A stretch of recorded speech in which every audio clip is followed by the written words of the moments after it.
Alright, in this video I would like to talk about some additional ways that we can determine if infinite series converge or diverge. And in this case we're going to be looking at the integral test and a whole class of series called the P-series, which have some nice properties that make it easy to determine if they converge or diverge. So I want to start first with a statement of the integral test, and we'll look at what the ramifications are. So what this says is if I have a function f that's positive, just meaning that the function values are always above 0, the function is continuous, and the function is decreasing. All right. So we have three conditions. It has to be positive, it has to be continuous, and it has to be decreasing for any x values greater than or equal to 1. So that's the first thing. We have to have this function and the series, or the terms of the series, have to be given by this particular function. So for example, let me just give you an example here. So 1 over n, right? Like if that's my series, I'm looking at n equals 1 to infinity. My terms are 1 over n, so my function would be 1 over x. All right. So that's all this is saying, is that if you can describe each term of the series by this particular function, then the infinite series and the integral of that function from 1 to infinity converge or diverge together. So this basically reduces to looking at an improper integral. If we can figure out an improper integral, which we've got a little more experience using integrals and finding antiderivatives and looking at improper integrals, then that can tell us whether or not the series converges or diverges. So I just want to give kind of a brief explanation for why this should be true. So what I've done is I've kind of drawn in some green rectangles, and notice that this would be like A1, right? Because it's f of 1. So this would be like A1, this would represent A2, this would be A3, this would be A sub n minus 1, and this would be A sub n. And if I'm looking at the improper integral from 1 to infinity, then I'm basically looking at this area here. So I'm starting at 1, and I'm going all the way out to infinity. So notice, because of these spaces right here that I have, that the terms of the series are actually smaller than the area underneath the curve, with the exception of this first term out here, A1. So this is one way to understand why, if this converges, then the infinite series should converge also, because you have all these terms of the sequence, which would be less than this, plus this one finite term. So that makes sense that it would converge. In terms of if this diverges, another way to think of it is that I could draw my rectangles this way, right, so that they're above. They're coming out above, so this one comes out this way, right? So this would be basically starting, so this would still be, because it's starting with 1, this would be my A1, A2, A3, and so on, because it's associated with that x value. And so if this were to diverge, we can kind of see that the series would diverge as well. I'm not going to go through the formal proof. It's more just kind of a geometric. Here's a picture to kind of say why it would make sense that the infinite series and the improper integral would converge or diverge together. So I just want to begin with just a quick example of how we might use the integral test. So let's take a look at the series. We're taking an infinite sum from 1 to infinity of n over n squared plus 1.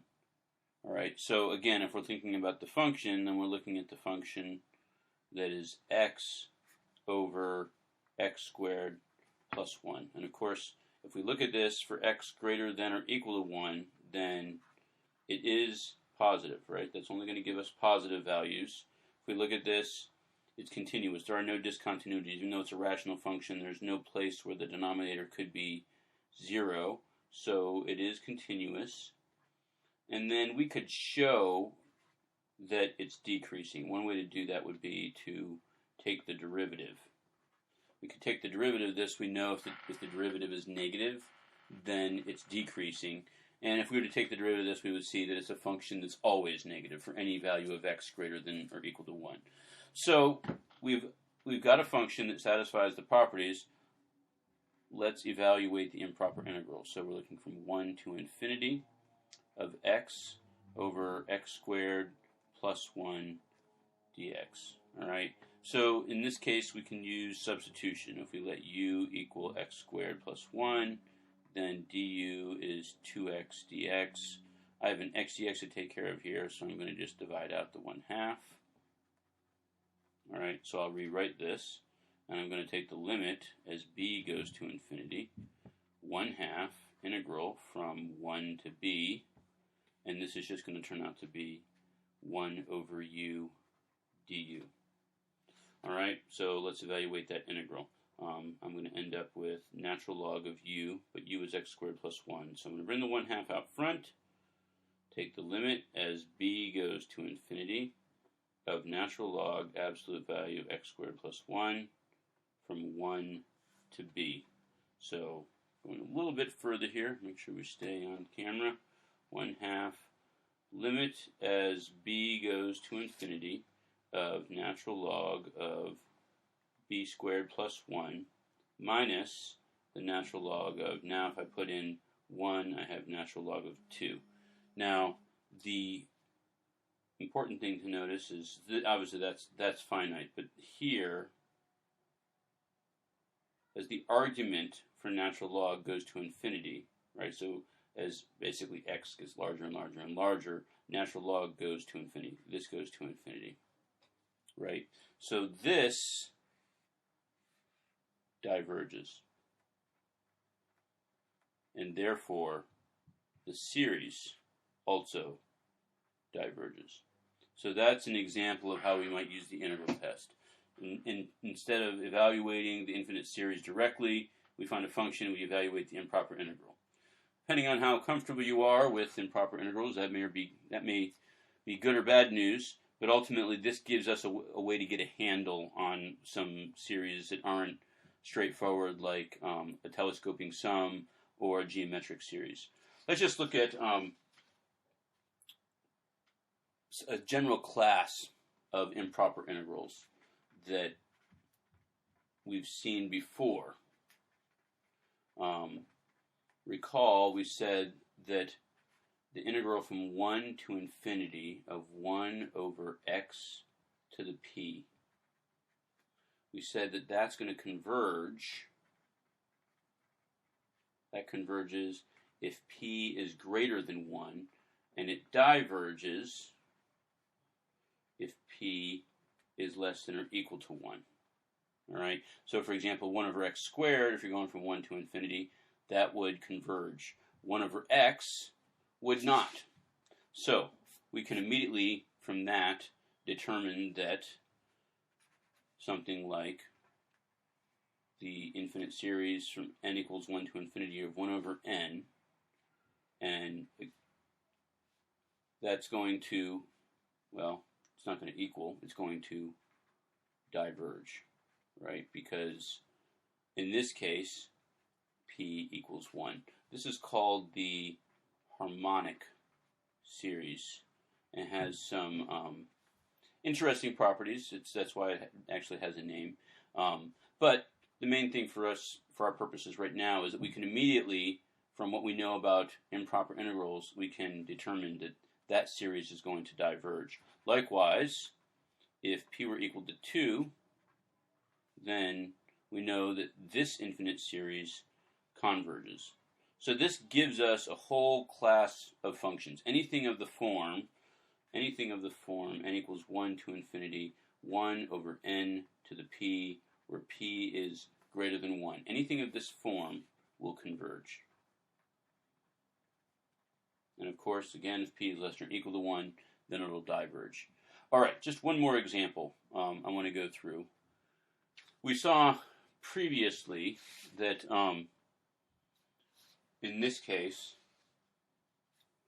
that this integral diverged, therefore the series diverged. Let's look at an example where it converges, because there's an important caveat that we need to be aware of. So let's let's look at the infinite series from n equals 1 to infinity of 1 over n squared plus 1. Now this looks like it should, right? Because we know 1 over n squared converges. But let's say we want to use the integral test to show it. So what we want to do is determine if this improper integral converges or diverges. All right? Well, let's take the limit as b goes to infinity, integral from 1 to b, 1 over x squared plus 1 dx. Now, that, hopefully you recognize that as arctan. So we're taking the limit as b goes to infinity, arctan of x from 1 to b, which is the limit as b goes to infinity of arctan of b minus arctan of 1. Now, arctan of 1 is saying what angle, when we take tangent of it, gives us 1. Well, that's pi over 4. And if you recall from the graph of arctan, so the graph of arctan looks something like this. All right, and it has an asymptote right here at pi over 2. So as we go to infinity, this whole piece will be pi over 2. So it's pi over 2 minus pi over 4, well, that equals pi over 4. Well, here's the part that is really important to notice. I mean, what this tells me is that this converges, and that it converges to pi over 4. But for the integral test, what this means is we can only infer that this converges. We don't know what it converges to. And again, if you go back to at the beginning here, we had, let's see, where's that one at? Here we go. Notice that the area under the curve is not the same as, if we can draw in these boxes and have each of those represent one term of the series, we see that they're not the same. It'll either be below or above, slightly. They converge or diverge together, but they're not going to diverge or converge. Well, if they diverge, they diverge. But they're not going to converge to the same thing. So while this improper integral converges to pi over 4, that does not tell us that this infinite series converges to pi over 4. And in fact, it doesn't. All right. All we can infer from the integral test is that the infinite series does converge. That's all. So that's an important point that I wanted to. So ultimately, when we're using the integral test, all we can tell is whether or not an infinite series diverges or converges. We can't tell what it diverges, or sorry, what it converges to if it converges. Okay, well that's it. And the p-series, like I said, going back to the beginning, the p-series, integral test and p-series. P-series is what we talked about right here. Series of this form converge, and then if p is less than or equal to 1, then those types of series diverge.